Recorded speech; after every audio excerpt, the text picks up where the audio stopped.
Hi guys, I'm Uncle Richie. Yo, what up? J Money's back. And this is C10. And you're listening to...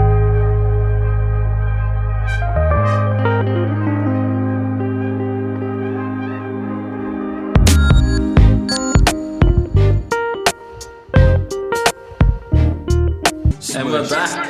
Episode 21. 21. Can you do something for me? That'd be our intro song. Actually, I'll request for that. But we're fortunate enough today to have a special guest joining us, Jacob.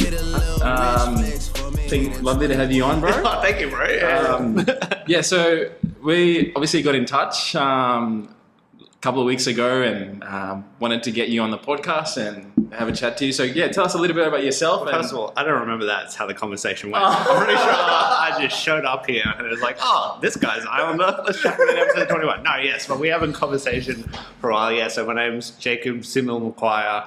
I grew up in Rockhampton, up in central Queensland. 4701, that's how we represent. But I'm Aboriginal, so I'm Darrumbal from there. So my country is Rockhampton, Yeppoon, those surrounding areas. And then I'm also Australian South Sea Islander. So my ancestors were sort of victims of the blackburning trade that went on in the mid-19th century up until, I think 1901 is where it finished. So I've got ancestry from New Caledonia, Solomon Islands and Vanuatu, but growing up, my main connection has been to Tana Island in Vanuatu. That's where sort of all the cousins that I know are. That's where my middle name comes from. It's my custom name as well. So grew up going back to Tana every 4 or 5 years when we could. But that's a little bit about me. Nice. So when did you move down to Brisbane? And obviously you spent a lot of your time up in Rocky. How long were you in Rocky and what did you get up to there before moving down? Oh man, Brisbane? Well so I think I grew up in Rockhampton, so I was there for 17 years. So I was just one suburb just in Rocky. So I just schooling, playing football, the Ramble one. If you see my arms, I'm not made for rugby league, you two fellas. So it was just a mad sort of upbringing. Surrounded by Aboriginal community and then also South Sea community. Sort of a lot of the families that I'm from are from the community of Joscali, which is where after slavery, a lot of South Sea Islanders end up settling in this one place. It's half an hour to an hour from Rockhampton. It was a lot of them mob, and then there's the Creek Street mob and whatnot. There's other South Sea communities in Rockhampton. So sort of surrounded by that, but pretty good. And then at 17, mum was probably shouldn't stay in Rockhampton, so I think I moved to Canberra for a little bit. I started uni for 3 months and I left because it got too cold. And then never picked it up again. So again, doing better than me, with the degree and all that. And then I ended up moving, to Brisbane when I was 17. Got a cadetship with the National Indigenous Radio Service as a journalist and news reader. So I was there for 2 years, ended up moving up to the Aboriginal community for Woorabinda, named Woorabinda for a couple of years after that, and then recently moved back down to Brisbane, back at National Indigenous Radio Service, and then now I'm at the ABC, on ABC Radio Australia. Yeah, so obviously you're fortunate to work at the ABC. I've listened to your show, and you recently called Daily Nesia. Nesia Daily. Wow, you really listen a lot, Jackman. I've started listening to it, sorry. I haven't listened a lot. Right. But tell us a little bit about that show and how it sort of come about, and I guess the purpose of that show in terms of what you're doing there. So I am the presenter on Nesia Daily. So it's a daily morning radio show that goes out on ABC Radio Australia from 7 a.m. to 9 a.m. PNG time. It sort of came about the ABC wanting to put more development, more money into serving Pacific communities. So there's a couple of shows that started before me, things like Nesian Footy, which with Tinara Arona and Sam Wykes, and then In the Fale with Haula Tukefu. But there's just been a bunch of shows that have recently been commissioned. They're all like, fantastic stories from the Pacific. Bobby McCumber on the record with Sosefu Moli. Like, it's been great. So but we're like the daily show in the morning. We follow the news show Pacific Beat. I think the purpose of the show is really just getting our people news from across the region, but also just spotlighting sort of all the amazing people in our region, sort of what they do, and then highlighting some of the issues in the region as well. But also spotlighting musicians, artists. We've had amazing people on the show so far, and also just entertaining people, which is great. So good. I also thought, chatting to you before we jumped on the podcast, you have had experiences working with and talking, to a vast array of people and different people from different walks of life, whether it's music or what has been sort of the most interesting interview that you've done and something that you were walked away from and you're like, wow, I didn't know that about, Pacific Islands or, I guess PNG, I think our show, right, so it goes to, I think, over 14 countries at the moment. So I think even just at the start of it is just like the breadth and richness of sort of all our cultures in the Pacific. Yeah. Like growing up, I only really went back to Vanuatu, to Tana.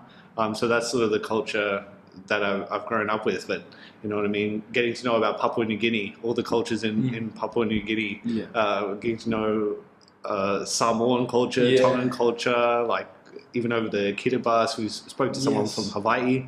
So it's like, there's just, first of all, just the range is astounding.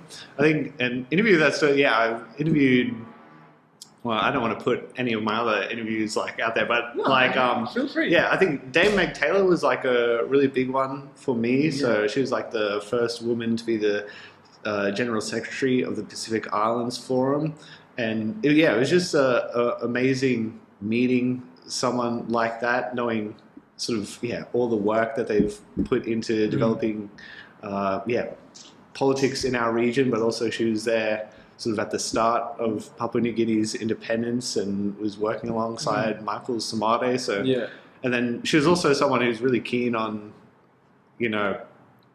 safeguarding the future for our people and talking to young people as well. She's one of the part of the Pacific Elders group, which do a lot of advocacy around our region. So she was great. I think, talking to people who sort of, lived and been through so many experiences. I think one of my first interviews that I got, and I think it was like maybe a couple of days after I started the show, was Papali'i Momoe Maliatoa von Reiki. So she's a Samoan artist and a Matai in Samoa. And I think that really, Chris was like, oh my gosh, wow, like this is what we're starting from. She's astounding artist and runs an art gallery in Samoa. And she's just formidable, really amazing woman, really interesting to interview. And I think that really kicked off for me that like the sky's the limit, something like this. I think we interviewed Archie Thompson in our first week from the Socceroos. There's just been so many. But then also just like, people from around here in Brisbane doing amazing things, like Taitunga, he's an artist, Samoan artist from around here. And then, and there's plenty of people in Vanuatu as well that I've talked to, like crew from Me Fala No More. We have a thing, right, where we'll send an email and people think we're a scam still. So I was also like, what I mean? So I was just like, get amazing, but it's also like, people who are doing, like smaller things as well, or even like people who maybe haven't got that spotlight yet on what they're doing, like the amazing things they're doing. I think that's great from my perspective. That was a long answer. I'm so sorry. No, thank you so much. I guess that just sort of paints the picture for us about like there's sets a platform for us. If you want to know more, like you can branch out there and listen and or talk to people that are older than you that have gone through different experiences before to kind of understand things, and then that also shapes your own point of view on life too as well. Because I remember when I was in high school, I read this book about this guy's name is Buri Kidu, and he was the first ever chief judge of PNG. And he married his high school sweetheart who used to go to Sandgate school here in Brisbane. Oh, yeah. And I read that book, and he talked about his challenges when he became the first chief judge. And like, I would have loved to have the interview option to sit down and chat to him, but he's already passed away. Like, you know, God bless his soul. But I think, yeah, reading those books and like listening to past generations and talking to people that are older than you get more than, you know, what you barrack for, because, you know, they've got so much that they share their experiences with. So yeah, thank you for sharing that, bro. I've got another question, which you know, you mentioned that you started uni and it wasn't what you wanted to do, and you are able to, you know, go down a different path to get to where you are.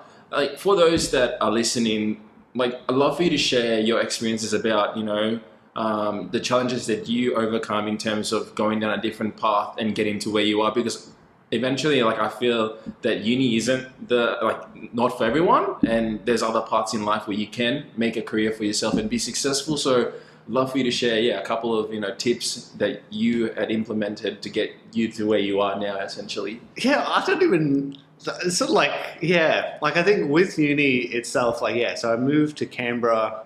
I was still 17. I didn't have a license or anything. I was living with my sister and her partner, and so my brother-in-law sort of family, and shout out Rika Kufu, he's Papua New Guinean as well. But I think for me it was sort of like, first of all, I was just not prepared to go to uni. I didn't even know when uni was starting until like the day before. I literally realized it was like week, maybe like one night when my brother was supposed to move to Brisbane from Rockhampton. I was like, oh, I'm supposed to be in Canberra tomorrow. And so I packed one suitcase and then left, you know what I mean? So it was like sort of very sudden. And I think in a completely different environment where I think I was like, I think I felt sort of isolated. You know what I mean? Being with my sister was great, but then going to uni, it's sort of like I really didn't know what to do. Yeah. It's like I didn't drink at the time. It's like I don't know how to make friends. Like when you grow up in a place like Rocky and you live in the same place for 17 years, you sort of kind of forget how to make friends because all your friends have been there for your whole time. So I think all those difficulties, and then it just got too cold for me. Yeah. Where it's just like, it's Canberra. So I was just like, but then but I think I was already sort of keen on being a journalist, and I'm already had like a cadetship lined up when I was getting out of school. I was just sort of going to uni as well as that. And so, so the cadetship was by a man called Chris Graham, who was running New Matilda at the time, but he also used to run like the National Indigenous Times and Tracker Magazine.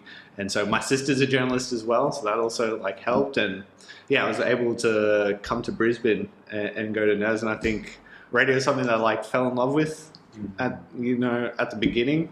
I'm a dude who can talk a lot, as we know from and I'm not good. Even in high school or school, I was never good at writing. My handwriting's terrible. Like, it's crazy. You want to be a journalist, but you can't. You don't enjoy writing. But the thing that I loved about it was connecting with people and talking to people and yarning with people. And I think that's sort of been the most important thing, is having sort of a strain of what you want to do in whatever you're doing.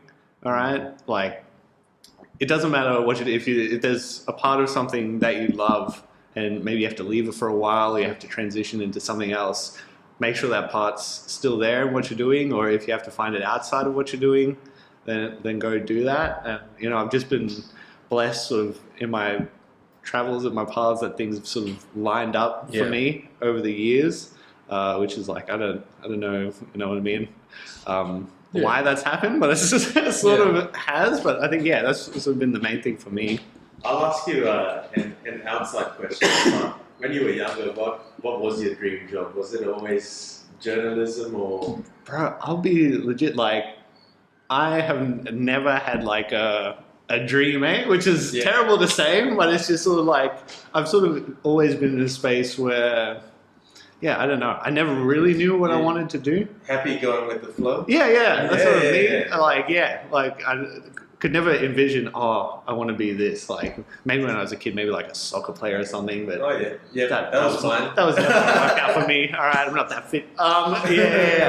But so it's sort of like, yeah, but then looking back, like sort of all my brothers and sisters have done radio at some point. Like I remember when I was a kid, my sister Haley was doing a radio show at the local Aboriginal radio station in Rockhampton for US, and she would come home and we would make fake radio programs. Like I forget what I think it was called J Wiz. You know, that was mad name. You know, I mean, wow, why is that out there now? No, dang, you know, cut that. Yeah, but then sort of like, you know, and as a person who has always talked a lot, I think, never knew how to shoot. It's sort of just like worked up, and then it sort of just has happened, and then sort of like found that I love this thing, and then I've just sort of continued with it.